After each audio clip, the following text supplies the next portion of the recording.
सब राजनीति कर रहे हैं और हमें एक ही कम्युनिटी को परेशान कराया जा रहा है क्योंकि हम मुसलमान हैं। हमारे बुजुर्गों ने यहाँ पर रहकर सही नहीं करा। मौलाना अबुल कलाम आज़ाद ने जामा मस्जिद से कहकर हमें रोक लिया यहाँ पर कि देश हमारा है, हम यहाँ पर रहेंगे और खुशहाली के रहेंगे। लेकिन जिन्ना साहब कह रहे थे जब आज़ादी का टाइम हुआ था कि हिंदुस्तान में मुसलमान रुक तो रहे हैं, लेकिन आपको ज़िंदगी भर यही साबित करना रहेगा कि हम मुसलमान हैं, हम मुसलमान। आज हमारे साथ यही हो रहा है। 50 साल से लोग यहाँ पर रह रहे हैं। विवादित ज़मीन उधर थी, फैक्ट्री की तरफ जहाँ पर कारखाना था, मुसलमानों को टारगेट किया है क्योंकि मेरा नाम सद्दाम है, इसलिए मुझे टारगेट। ऐसे में आप तस्वीरों को ज़्यादा से ज़्यादा शेयर करें। मैं बता सकता हूं, गोदी मीडिया इस मामले को कभी नहीं उठाएगी। दरअसल मामला क्या है कि जिस तरह से सरकार चाहती है उसी के ही पिठलग्गू बने हुए हमेशा रहते हैं। क्या है, ऊपर नेशनल मीडिया हो या स्थानीय मीडिया हो, ऐसे जो मार्मिक और दिल को दहला देने वाले दृश्य यहाँ से आपको मिलेंगे वो कभी नहीं दिखाएगी, ना ही कहीं इसी इशू को दिखाएगी। लोग बीमार पड़े हैं, लोग हॉस्पिटलों में एडमिट हैं। आप तस्वीरों को देखिए, ज़्यादा से ज़्यादा शेयर कर दिए। आप देख सकते हैं घर के सामान पूरी तरीके से प्रशासन द्वारा सील लगाकर हाई कोर्ट के निर्देश के बाद, और आप देख सकते हैं यहाँ पर इस पन्नी में ही ये पूरे परिवार, अब चूँकि ठंड का माहौल है ऐसे में आप देख सकते हैं किस तरह से ये लोग अपने गुजर बसर कर रहे हैं। मैं दिखाऊंगा आपको ये नोटिस जो प्रशासन ने यहाँ पर लगाया है, और इस तस्वीरों को आप ज़्यादा से ज़्यादा शेयर करें। नोटिस देख सकते हैं, सर्वसाधारण को सूचित किया जाता है कि ये संपत्ति Messrs UP glass works limited समापन के मामले में पारित माननीय उच्च न्यायालय इलाहाबाद के आदेश दिनांक 13/7/1994 के अंतर्गत माननीय न्यायालय के अधीन है। अतः इस संपत्ति से किसी भी प्रकार की छेड़छाड़ या कब्जा करना माननीय उच्च न्यायालय के आदेश का उल्लंघन माना जाएगा और न्यायालय की अवमानना अधिनियम के तहत दंडनीय होगी। आज्ञा से विक्रम सिंह, शासकीय संपादक। और आप देखें उच्च न्यायालय इलाहाबाद की ओर से ये नोटिस आप देख सकते हैं। तस्वीरों को आप दिखा सकते हैं। यहाँ पर आप देखिए किस तरह से छोटे छोटे मासूम बच्चे हैं और किस तरह के लोग, महिलाएं यहाँ पर विलाप कर रही हैं और रो रही हैं। ऐसे में इनको पूरी तरीके से जीवन जीने के लिए बिल्कुल ऐसे जानवरों की तरह छोड़ दिया गया, क्योंकि कम से कम 50 साल से ये लोग इन घरों में यहाँ पर रह रहे थे और इनका रोना बिलखना किसी से देखा नहीं जा रहा है। ऐसे में आप इस अम्मा को भी देख सकती है जो काफ़ी वृद्ध है। ऐसे में बच्चों को संदूकों के साथ और पलंग के साथ यहाँ पर और मैं सामान के साथ यहाँ पड़ा हुआ आप देख सकते हैं। रात किस तरह से गुजारी जा रही है और ऐसे में टॉयलेट की परेशानी, तमाम दिक्कतें हैं। मेरे साथ डॉक्टर साहब मेरे साथ मौजूद हैं, बबलू भाई, मैं उन्हीं से जानकारी करूँ। इतना सब कुछ हो गया, लेकिन सर कम से कम आपकी तरफ से कोई कार्रवाई अब तक अमल में क्यों नहीं लाई गई? हमारे पास कोई भी नोटिस, आज तक हमारे पास कोई नोटिस ही नहीं आया। कोई लीगल नोटिस न माननीय उच्च न्यायालय से आया, न कोई रेवेन्यू अथॉरिटी ने कोई हमें नोटिस दिया। हमें कोई भी जानकारी इस बात की नहीं थी। सुबह सुबह लोग हमारे घर पर आए और कहा कि हमें वो दिया क्या, हमारे लोग आके ये फोर्स के साथ आए और कहा कि घर खाली करो। हमने कहा घर क्यों खाली करें? बोले ये हाई कोर्ट का आदेश है।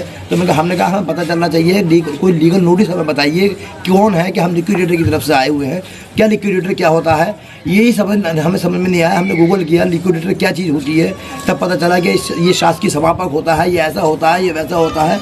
एक अकेले घर में सोते हुए इंसान को ला करके और ये अचानक सुबह को ये कह दिया जाए फोर्स के साथ लाकर कि लो तुम घर से बाहर निकल जाइए, तो हम क्या कर सकते हैं उसमें? हम क्या जवाब? फिर दूसरी बात, जो ये इनके पास इन्होंने नक्शा दिखाया हमको आके कि नक्शा है कि आप इसमें, लेकिन हमें पता चला कि हमारा 674 गाटा नंबर जो है वो अनऑथराइज कॉलोनी है, ना कि किसी फैक्ट्री के ऑनर की जगह थी वो। अगर शासकीय समापक या लिक्विडेटर को अगर ऐसा था कि ये अगर ज़मीन उसकी है, तो 2002 में उन्होंने हमें दिखाया कि 2002 में ये हुआ क्या, एक तहसीलदार की आख्या के मुताबिक उसने निरीक्षण किया आकर के, और उसको ऐसा उसने अपनी रिपोर्ट में लिखा कि हो सकता है कि 674 कंपनी का हो, फैक्ट्री का हो, लेकिन हुआ नहीं। वो कोई भी रेवेन्यू अथॉरिटी ने कोई उसमें अपनी रिपोर्ट नहीं लगाई, कोई कुछ नहीं लगा। जब हमने जानकारी मिली तो इसके बाद में इसके एक ही जो था इसका नक्शा था इनके पास में, और सामने जो बाउंड्री वॉल हो रहा है 9 बीघे ज़मीन उसमें भी है, लेकिन उसमें 10 मकान बने हुए हैं, 16 प्लॉट पड़े हुए थे, वहाँ पर वो लोग नहीं गए। तो एक ही देश में एक ही जज साहब के आदेश पर और 2 जगह कार्रवाई न हो गई, एक जगह कार्रवाई की गई, क्योंकि हम मुसलमान थे, हमें टारगेट किया गया। अगर हमें आप लोगों को निकालना ही है तो या तो हमें फिर एक बार ही हमें मार के भगा दीजिए कहीं, हम अपने बच्चों को लेकर चले जाएंगे, या हमारे पुरखों ने बुरा किया कि हम इस देश के लिए हम यहीं रह गए, चाहते तो हम भी कहीं चले जाते। देश 47 पर हमारे पास ऑफर था लेकिन हमारे पूर्व बुजुर्गों ने कहा कि हम अपने देश से मोहब्बत करते हैं। हमें पता होता तो हम आज अपने पुरखों को बुरा कहते हैं कि उन्होंने गलत फैसला किया जो वो यहाँ रहे, हमें नहीं रहना चाहिए था यहाँ पर। ये आज हमें एक कभी हमारा कान काट लिया, एक हमारी आँख निकाल ली, एक हमारा पैर काट दिया। अरे हमें एक बारी जान से मार दो, हमें क्यों तड़पा तड़पा के मार रहे हो? क्या हालात बने हुए हैं हमारे, खुले आसमान के नीचे पड़े हैं आज। क्या हमारे यही हम इसलिए हमने अपने देश से मोहब्बत की थी। पानी और बिजली काट दी गई है, पानी काट दिया गया है। हम तो नगर पालिका को 50 वर्षों से हम यहाँ रह रहे हैं, 50 वर्षों से नगर पालिका को हम अपना हाउस टैक्स जमा करते हैं, गिरह कर जमा करते हैं, जलकर जमा करते हैं। विद्युत विभाग को बिजली के हमारे कनेक्शन लगे हुए हैं। यहाँ से जो आपकी सड़कें देख रहे हैं, ये सब सड़कें हैं, ये लाइनें हैं, ये सब जो है सरकार की तरफ से, नगर पालिका की तरफ से लिए हुई हैं। अच्छा, कुछ घर प्रधानमंत्री आवास के तहत भी बस्ती में करीब 14-15 मकान जो 14-15 मकान इस सरकारी योजना से बने हुए हैं, नरेंद्र मोदी की उससे बने हुए हैं। कुछ के नक्शे भी पास हैं। तो इसलिए साहब कोई भी चीज़ है तो आज तक हमारे यहाँ तो कोई सेवाई न कोई भी सरकारी ये नहीं आया कि भाई आप तक क्या परेशानी है। पुलिस आती है और देख के चलिएगा। उस दिन तो पुलिस ने रोड पे बैठने तक मना कर दिया था कि आप यहाँ भी नहीं बैठेंगे। प्रशासन परेशान कराया। तस्वीरों को आप ज़्यादा से ज़्यादा शेयर करें पे दिखा पता तो सबको था। जब यहाँ पर 8-6 दिन से ताला लगा पड़ा है, नेता यहाँ पर सिर्फ फॉर्मेलिटी निभाने के लिए आ रहे हैं और कुछ करने के लिए नहीं आ रहे। वोट मांगने के टाइम पे 4-4-6-6 बार आते हैं यहाँ पर नेता, और वैसे नहीं आते। बिल्कुल बराबर में मतलब राज्यसभा सांसद जी हैं, विधायक है, विधानसभा किसकी थी यहाँ पर, वो लोग कहाँ पर हैं? जब हमारे घर में ताले लगे पड़े हैं, खुले आसमान के लोग रह रहे हैं यहाँ पर, खुले आसमान पे बिल्कुल नीचे, न पानी की फैसिलिटी, कोई नहीं है यहाँ पर, कोई भी बच्चे पढ़ने नहीं जा रहे, पानी तक को तरफ से नहीं आते। ये तो मोहल्ले के लोग हैं यहाँ पे जो खाना खिला रहे हैं, कोई चेयरमैन तक का नहीं आया, ना निगम पार्षद आया, ना विधायक, ना मंत्री। एक सांसद जी जरूर आ गए थे यहाँ पर, जो मौजूदा सांसद है जियाउर रहमान, और कोई नहीं आया यहाँ पर। सब राजनीति कर रहे हैं और हमें एक ही कम्युनिटी को परेशान कराया जा रहा है, क्योंकि हम मुसलमान हैं। हमारे बुजुर्गों ने यहाँ पर रहकर सही नहीं करा। मौलाना अबुल कलाम आजाद ने जामा मस्जिद से कहकर हमें रोक लिया यहाँ पर कि देश हमारा है, हम यहाँ पर रहेंगे और खुशहाली के रहेंगे। लेकिन जिन्ना साहब कह रहे थे जब आज़ादी का टाइम हुआ था कि हिंदुस्तान में मुसलमान रुक तो रहे हैं, लेकिन आपको जिंदगी भर यही साबित करना रहेगा कि हम मुसलमान हैं, हम मुसलमान। आज हमारे साथ यही हो रहा है। 50 साल से लोग यहाँ पर रह रहे हैं। विवादित जमीन उधर थी, फैक्ट्री की तरफ जहाँ पर कारखाना था, मुसलमानों को टारगेट किया है, क्योंकि मेरा नाम सद्दाम है इसलिए मुझे टारगेट।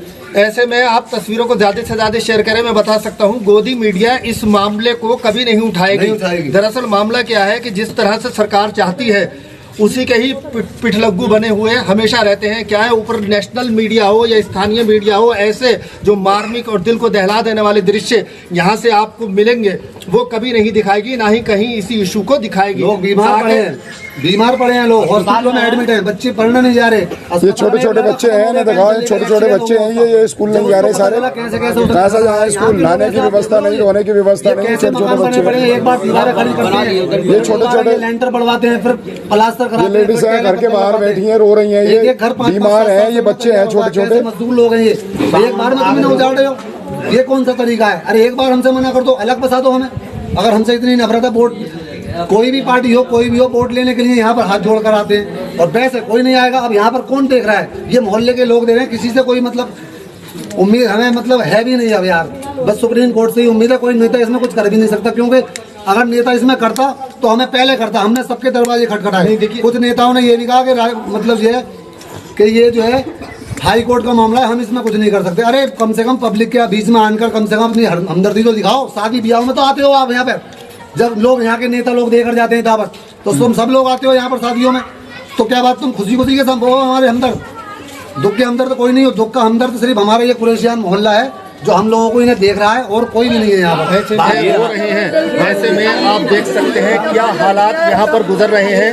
ये बहजोई का बाग मोहल्ला कहलाता है, जहाँ पर आप देख सकते हैं इन महिलाओं को, वृद्ध महिलाओं को, जो पूरी तरीके से घर से उनको बेघर कर दिया गया। ऐसे 80 घर हैं और करीब 1250 परिवारों के ये लोग यहाँ पर हैं, जो बच्चों और बूढ़ों के साथ में यहाँ पर मौजूद हैं, और सबकी आंखों में कहीं आंसू है। नम आंखों से ये लोग परिवार स्कूल में जमा है।